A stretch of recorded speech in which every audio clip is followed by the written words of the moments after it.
Let's get to the postmortem for the 6 teams that lost in the wild card round. The quarterback with the most uncertain future is who, Myles? I think it's Kenny Pickett. I mean, when you get supplanted by Mason Rudolph because he has the proverbial hot hand, like that's not really a good sign for you in your future. Kenny Pickett, he's been he's done good things late in games a lot, but if you have to do good things late in games, it means that you've not been consistent enough over the course of the rest of the game a lot of the time. So that's where it's kind of, man, I don't know if the Steelers are going to stick with him. Obviously, we talked a lot about their head coaching situation, and Mike Tomlin said he's going to be back for 2024, but that's going to be the case. I don't know if you can just go into that season with Kenny Pickett as your unquestioned QB and think, yeah, this is going to be automatically successful, Mike. Pickett would be the first one I thought of, but also, how about Cleveland? I don't know which quarterback to name. Who are we talking about? Are we talking about Joe Flacco? Are we talking about Dorian Thompson-Robinson? Are we talking about Deshaun Watson? And obviously, Watson, QB1 by virtue of his contract. I feel like what the Browns did without him this year puts more pressure on him and everyone else for next year. There are various reports out there about changes to the offensive coaching staff. They've got to get this figured out. This is the year where it's up or out for the people around Deshaun Watson. And it could be that Kevin Stefanski goes from potential coach of the year to potential hot seat in 1 year because they're still invested in Watson for 3 more years. They owe him. They don't have to play him, but they have to pay him. This is the year that they have to get a return. This is the year that it has to happen. And if he's healthy and it doesn't work, he's not going to be the one who's blamed because they still got 2 more years after that. It's going to be everyone around him. So the pressure is on everyone, starting with Watson, to ultimately prove that he's worthy of the contract he's gotten. But you know what? It's the thing about getting a fully guaranteed contract. You don't have to prove anything to anybody. You're still going to get it. Once they sign it, you're getting every penny. Whether you play well, whether you don't, you're getting it all. So it's, the Browns, maybe it's good that they lost as bad as they did. Think of how, I know you'd rather they won, but I think it's easier to just reset to Deshaun Watson. We still have a great defense. 100%. Let's reset to Deshaun Watson, and let's see what we can do next year. Instead of Joe Flacco gets us to the AFC Championship game, and then what the hell do we do next year? Yeah, right. No, you're not wrong about that. I mean, it certainly is easier to reset to Deshaun Watson when the quarterback throws back-to-back interceptions, or pick sixes, not just interceptions, back-to-back pick freaking sixes, and then just completely takes you out of the game. But that was the entire problem with Joe Flacco the entire time he was starting. He turned the ball over too much, but that's not what we're really talking about here. We don't have to depress me any more than I already am. One last thing before the next topic. People would say Dak Prescott has the most uncertain future. His future's certain. He's going nowhere next year. He's got a cap number of nearly $60 million. He has huge leverage in Dallas. They're going to turn that into a market-level contract. They can't trade him. The cap hit would be even worse if they did. I was looking at the numbers the other day.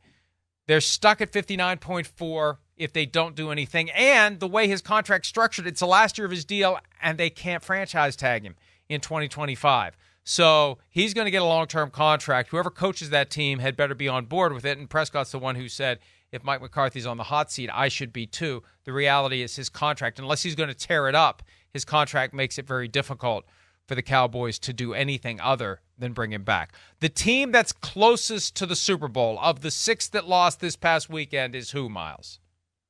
Well, I kind of think it's Dallas, depending on who the coach is, right? If it's Mike McCarthy, then maybe not. But if it's somebody like Mike Vrabel, for instance, who we know can elevate talent, then yeah, I think that they would probably be on the right track. I mean, obviously Philadelphia's got a lot of talent too, but with Jason Kelsey retiring, with questions about some of the defensive guys who have been there for a long time, got Brandon Graham, Fletcher Cox, like you don't know exactly what that team is going to look like next year. Cleveland, if Deshaun Watson's good, they are great, then they're also ostensibly decently close to the Super Bowl too, especially if you get Nick Chubb back healthy. But I would say just based on what we know right now, it's Dallas if they get the right coach, Mike. I agree with you. It's Dallas. They were the 2 seed, the highest seed of any of the teams that lost this weekend. They had a great regular season. It just went sideways for them on Sunday.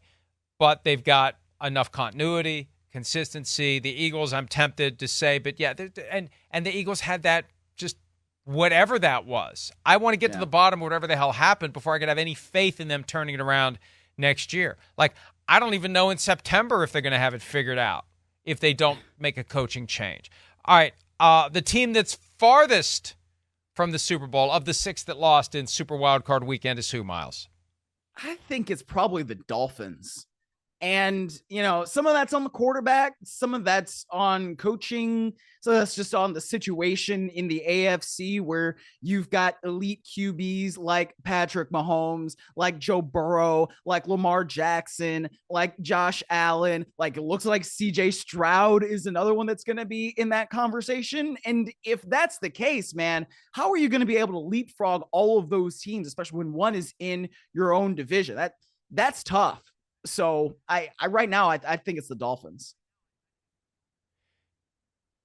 Apparently some Dolphins fans out there, a lot of them are happy with what I said the other day, that above all else, they need to go back to the old uniforms. If we're looking for a greater level of toughness from the Miami Dolphins, how you present yourself to your opponent and the rest of the world has a lot to do with that. Okay. The throwbacks that they wear a couple of times a year are so much better and badder and tougher than what we see. How does ownership not see it? How is there no one in that organization that is capable of going to Stephen Ross and saying, hey, boss, we tried this thing with the swirly dolphin and the lighter colors, and it's run its course. Let's go back. Too. Let's put the Falcons in that category. Let's do that. I mean, because they need that toughness. Chris pointed that out in recent weeks. There's just an element of toughness lacking from the Dolphins. What better way to get there? What easier way to get there than to put them in a uniform that's going to make them feel tougher when it's time to go out and play? I think the Steelers are the farthest from the Super Bowl. Okay. I mean, there's a difference between not having a losing record and getting to a Super Bowl. Who the hell is the quarterback going to be next year? Kenny Pickett, we talked about him earlier. I mean, I feel bad saying this. I don't want to be overly critical, but he doesn't do anything that makes you say, oh, wow, when's he going to do that next? Oh, wow, look at that. Oh, you lean forward in your chair and say, he made that throw? And if you got to be able to do something special if you're going to hold a quarterback job in the NFL, because there's enough guys out there who can do it if you can't. The team that we'll be talking, do we even need to answer this one? The team we'll be talking about most this offseason, it's the team we're talking about. It's the Cowboys, right? Is there another team on there that you would argue we would be not talking about or talking about more than we'll be talking about the Dallas Cowboys? Maybe not. The Eagles are the only one with the case, just because the Eagles are also in that division, and whatever the hell is going on there right now, they have a case. But other than that, no. I mean, it's the Cowboys. That was your Jim Mora playoffs. The Cowboys. Playoffs. Cowboys. And it's possible it's the Eagles, to the extent that it becomes a free-for-all of all the different versions from all the different participants of what the hell happened to that team. And if everyone decides, screw it, we're just going to spill our guts.